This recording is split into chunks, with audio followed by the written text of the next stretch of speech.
Hey guys, Hank here again. Talking about the Lynx 12, Sega 12 shotguns today, basically the Vepr 2. This video is just to inform you all on how to get your shotguns to shoot the cheap ammo. Cheap bird shot, Walmart ammo, 1,200 feet per second kind of stuff.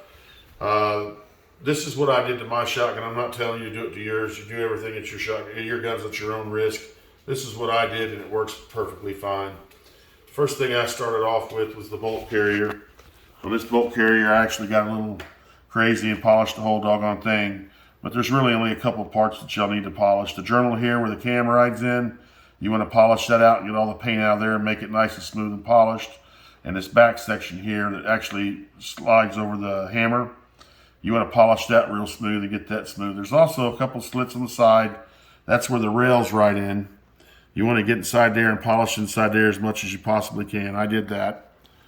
Going to the bolt, I polished the bolt. This section here that I polished, it's important only if you like to load your weapon with the slide closed. It's almost impossible to load this thing with a full magazine into the shotgun because the shells hit this section of the bolt when it goes into engage into the gun. So if you polish this, it allows you to do that. But I polished it.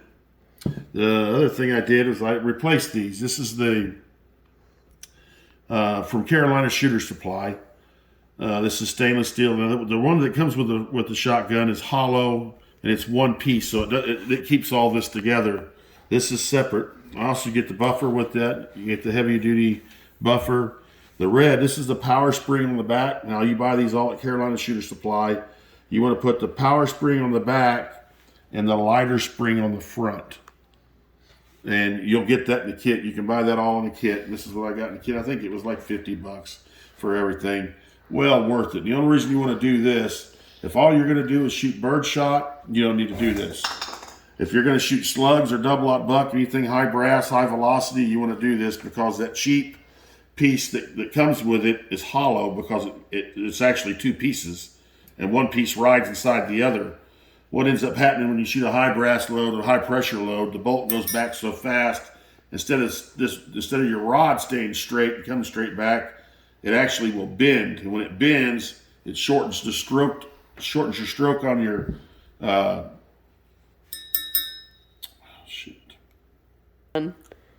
It's called a bolt carrier. I had a brain fart. On your bolt carrier, it shortens the stroke on your bolt carrier, and your bolt carrier won't come all the way back and pick up the next round.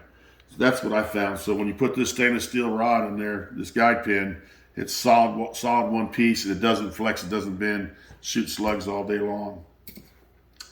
Another thing that I did was I polished the hammer. I took a little bit of the hammer down and I polished the hammer because that's where your bolt carrier rides over. And I polished the rails. I probably can't see it too well because I've got that damn PT25 on here. But the rails are polished upper and lower. Also, there's two cam settings. There's one here. I don't know if you can see it. There's one here and there's one right here. You need to get into those cam settings right there. And with that sandpaper, it's a pain in the ass, but you got to get that paint out of there. Get in there with that sand grit, that real 900, 1,000 grit sandpaper, and polish it real good and get that sandpaper out of there. And then you can get your Dremel tool, get in there with your polisher. If you do polish those two things there, polish the rails and polish this. Last thing I did, I'm not going to pull the gas puck out, but I took the gas puck out and I polished this entire section here where the gas puck rides, where the chamber is. I polished that whole chamber where it's almost like chrome, just like this, so that puck rides in there real nice and smooth. The benefit to doing this, as you can see, you don't have to use a whole lot of oil or grease. It cycles a lot faster. I will tell you this. If you do this to your gun and you don't have the right gas setting on your shotgun, you will damage it. If you have it on wide open setting and you running 1,600 feet per second slugs through here, you're going to damage the gun because this thing is extremely smooth and functions well.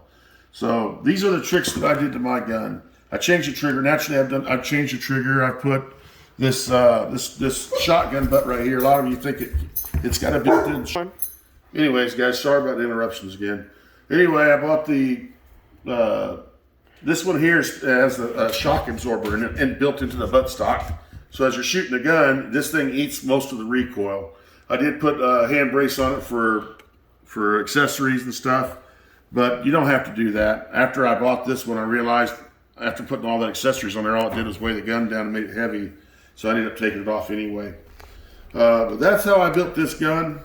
I built all the other ones exactly the same way. I changed the triggers in them. I put better triggers in them, Tapco 2 triggers in them. But they run flawlessly. And that's how I built them. So I hope this helps somebody out there. Again, if you're only going to shoot double-aught buck and slugs and stuff to your gun, you don't need to do this. If you want to save some money and shoot Walmart ammo, this is what I recommend you do. It saves a lot of money and it's fun to shoot. Thanks again. God bless you guys. God bless America. And I hope you all have a great day. Merry Christmas.